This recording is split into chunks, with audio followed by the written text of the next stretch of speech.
সাহায্য নাই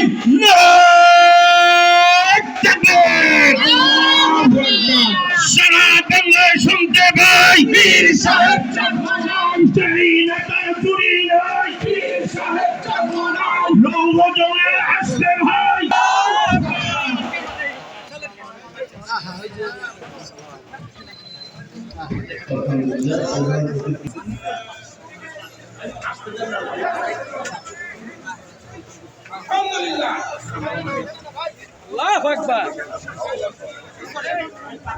আমি আলোচনা সংক্ষেপ করব, যেহেতু আমির এসে গেছেন।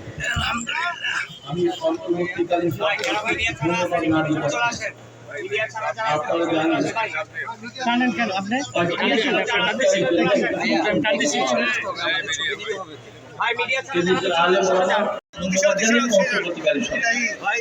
আরো কিছু পরামর্শ দিয়ে শেষ করছি।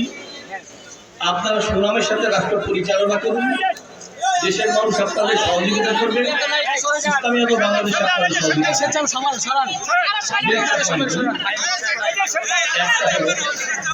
আপনারা জানেন বিগত 16 বছর ধরে অনেক মায়ের খালি হয়েছে, অনেক গুম হয়েছে, খুন হয়েছে।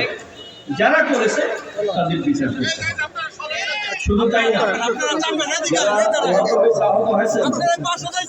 সঠিক তদন্ত সাপেক্ষে তাদের পরিবারকে যথাযথ ক্ষতি করে দিতে হবে। এরপর যারা সরকারে ছিল, সরকারের থেকে টাকা পাচার করেছে, সেই টাকা ফেরত আনার ব্যবস্থা করতে হবে।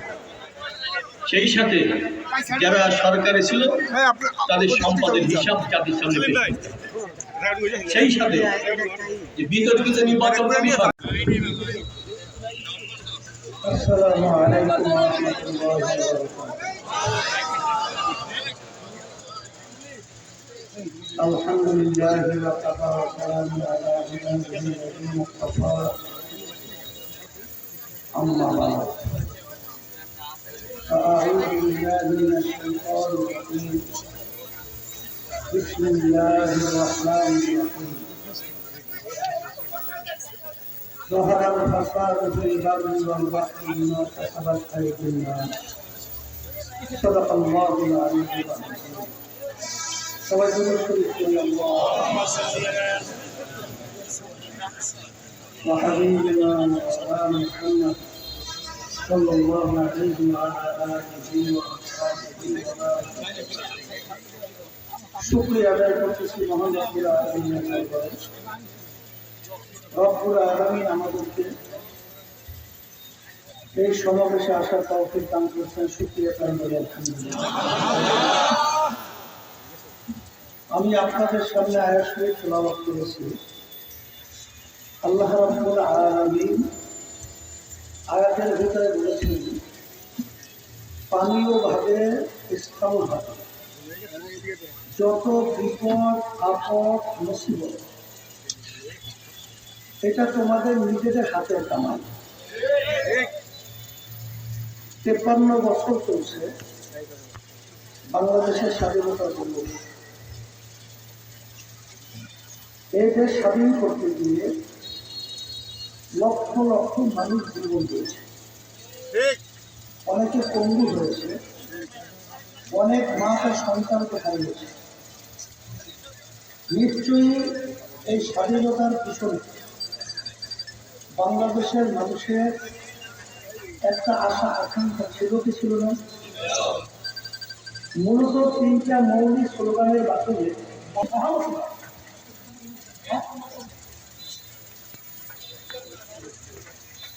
সাম্য, মানবিক মর্যাদা, ন্যায় বিচার প্রতিষ্ঠা। আসলে বাস্তবতা হলো আমরা স্বাধীন করেছি দেশ, কিন্তু যেই মৌলিক স্লোগানগুলো ছিল বাস্তবে একটাও আমরা যাদের মাধ্যমে দেশ চলছিল এদের মাধ্যমে আমরা একটা আসলে বাংলাদেশের মানুষ পাইনি। বরঞ্চ আমরা পেয়েছি গুণ গুণ আমাদের দেশের টাকা পাচার করে বিদেশে ব্যালেন করা, তৈরি করা। শুধু তাই নয়, আমরা পেয়েছি মিথ্যা, চুলু, নির্যাতন। আপনারা জানেন মানুষ রাজনীতি করে কল্যাণের জন্য, শান্তির জন্য, কিন্তু বাস্তবে যে নীতি আদর্শ নিয়ে তারা দেশ পরিচালনা করেছিল, ওই নীতি আদর্শের মাধ্যমে মূলত আমাদের বাংলাদেশের মানুষ শান্তি তো পায় নাই, আর কোনদিন পাবে আশাও করা যায় না।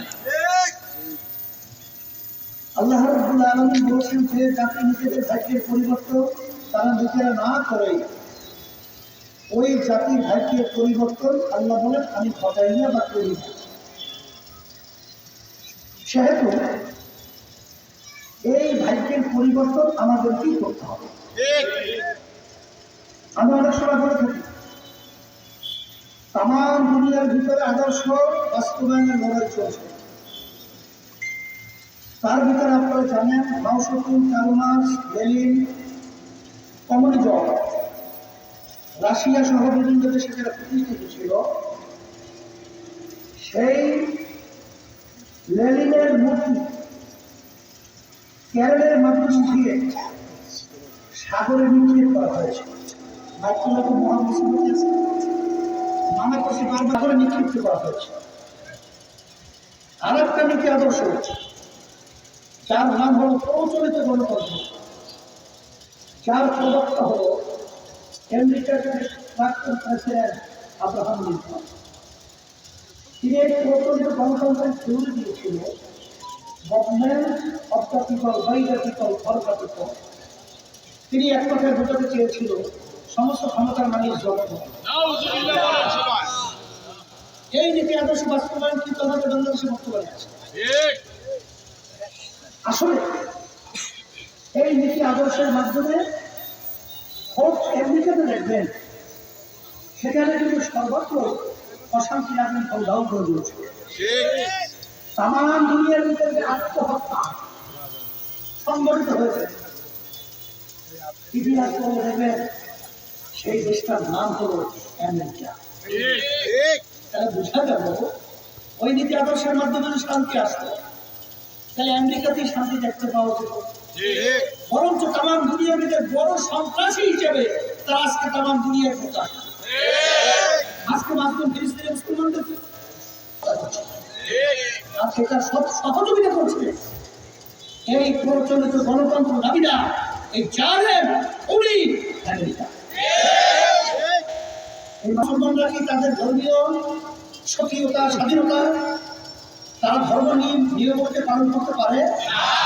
আপনারাই বলেন না। সেখানে কি মুসলমান আমাদের ধর্মের গরু গোশত খাওয়া হারাম, সেখানে গরুকে জবাই করতে পারে? আমার মুসলমান ভাইদেরকে রাজনীতি হত্যা করছেন, মেরে পিটিয়ে একেবারে ধ্বংসস্তূপে পরিণত করেছে, মসজিদগুলোকে ভেঙে সব মন্দির পরিণত করার পায়তারা চালাচ্ছে। এদের মাধ্যমে শান্তি আসতে পারে?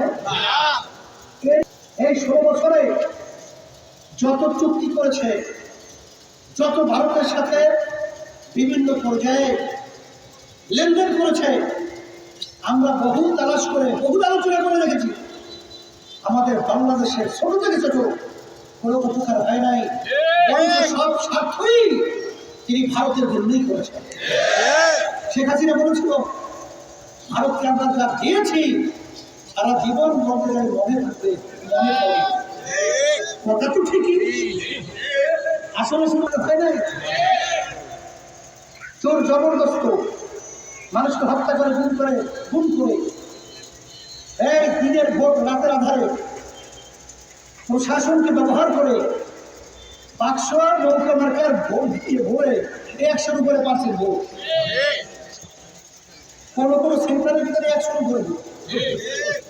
তা তো জানছেন, দেখছেন এর মাধ্যমে ক্ষমতা এক পয়সায় আমরা গোলাম হিসাবে এদেশে বসবাস করতে পারতাম। যে বংশ ছাড়া আসলে কিছুই ছিল না, সেই প্রচলিত ধর্মনিরপেক্ষবাদের মাধ্যমে মূলত শান্তি আসে না, কখনো আসবে না। আমি হিন্দু না, আমি মুসলমান না, আপনারা জানেন না? না আমি ভুল বলছি, জানেন তো? এর অর্থ কি? অর্থাৎ ধর্মকর্ম মানি না। এখন আমরা ভাইদেরকে বলবো যে শান্তির জন্য আজকে আমরা ৫৩ বছর পর্যন্ত বহু মানুষ প্রাণ দিয়েছে, জীবন দিয়েছে, রক্ত দিয়েছে, শ্রম দিয়েছে, কিন্তু আমরা শান্তি পাই না। এই বাংলাদেশ সরকার বেড়া বাজার আমাদের সরকার মুসলমান বসবাস করে। নৈতিক ইমানি দায়িত্ব হলো তারা ইসলামকে নীতি আদর্শ হিসেবে স্বীকৃতি দেবে, মেনে নেবে।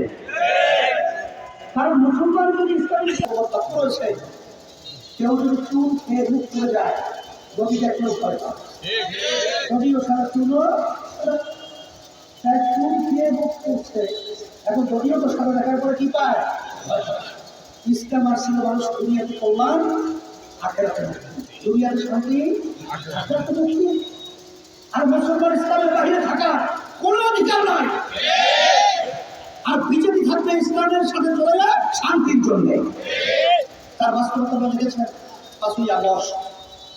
আবার যখন দেশে আমাদের দ্বিতীয়বার স্বাধীন হলো, তখন ইসলামী নীতি আদর্শ এবং এই মানব রচিত কুকুর তন্ত্রের পার্থক্য থাকে।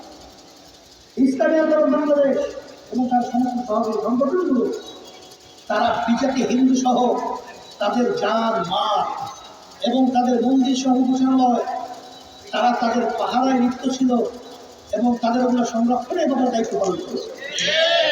আর তখন ইসলামী আন্দোলন বাংলাদেশ সেই নীতি আদর্শ পালন করে এই নীতি আদর্শের মাধ্যমে দুনিয়াতে শান্তি পাওয়া যাবে, আখেরাতে মুক্তি পাওয়া যাবে। এটা বাস্তবতা হিসেবে আমি বলছি। আপনার পরীক্ষা করে দেখেন, আমাদের চরমতলে হিন্দু পরিবার রয়েছে, সেই হিন্দুরা কিন্তু এখন ধর্ম নির্বিশেষে যখনই আমাদের পক্ষ থেকে কোনো প্রার্থী দেওয়া হয়, তারা কিন্তু সেখানে একত্রিত হয়ে তারা কিন্তু আমাদেরকে সমর্থন করে। আপনারা দেখেছেন স্বাধীনতা যুদ্ধের পরে যখন হিন্দুরা এক কথায় এই বিচ্ছিন্ন অবস্থায় বিভিন্ন ধরনের জুলুম নির্যাতনের চলে গেছে, তখন ঝাঁকে ঝাঁকে ধরে ধরে হিন্দু এসে আমাদের বাড়িতে তারা কিন্তু ইসলামী আন্দোলন সত্য নয়। যখন নাস্তিকরা, যখন ইসলাম বিদ্বেষী চক্ররা, আর যখন এই দেশ ধ্বংস করার যারা প্রক্রিয়া রয়েছে এবং দেশের দিকে যারা নাকি বিভিন্ন সরকারি চক্র দিয়ে তাকায়, তখন ইসলামী আন্দোলন বাংলাদেশ আমরা যখন রাজপথে এর প্রতিবাদে যখন হুঙ্কার ছাড়ি, ওরা আল্লাহর ভজনে ন্যাস ফুটিয়ে পালাতে পারত না।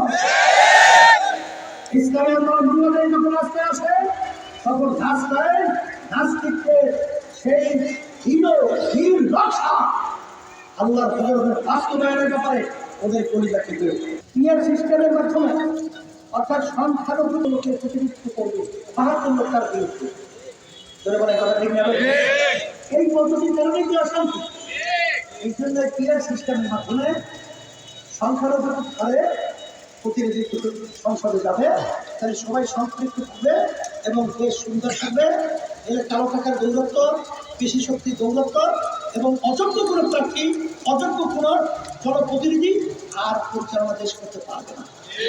এই হিসাবে আমি সকলকে আহ্বান জানাবো, আজকে যারা কি কষ্ট করে এই লোকজন এই সুন্দর পরিবেশ একটা আপনারা যখন প্রবেশ করেছেন, আপনাদের সকলকে আসা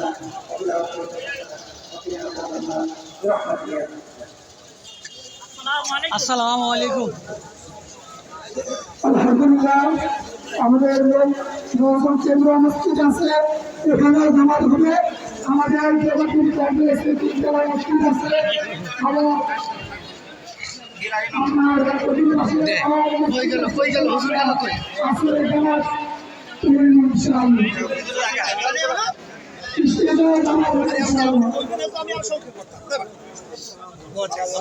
আসসালামু আলাইকুম। আসসালামু আলাইকুম।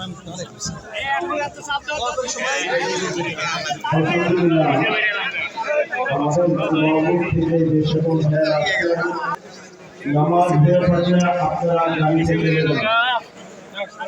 গাড়িতে চলে যান। ইনশাআল্লাহ আমরা এখনই ইনশাআল্লাহ গাড়ি ছাড়বো।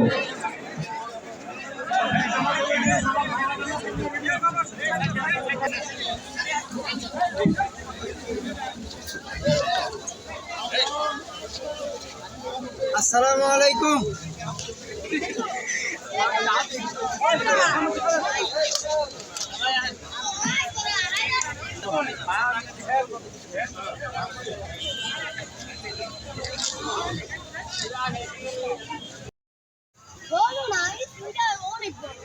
আজকে চরমনাই পীর সাহেব আসলো রেজাল্ট করে, কিরকম লাগলো তোমার কাছে?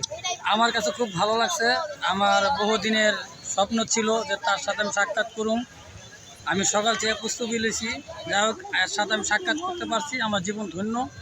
আর আপনারা দোয়া রাখবেন, আশা করা যায় আমি ওখানে মরে যাব ইনশাআল্লাহ। ভালো লাগছে? অবশ্যই।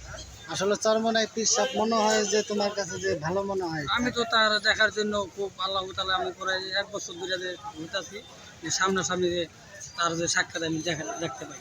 তা আজকে আল্লাহর এই নীলা খেলা যে আমি তারা দেখতে পেয়েছি, আমি সাক্ষাৎ করছি, আলহামদুলিল্লাহ। ওকে, সকালে ভালো থাকুন। আসসালামু আলাইকুম। আসসালামু আলাইকুম, আল্লাহ হাফেজ।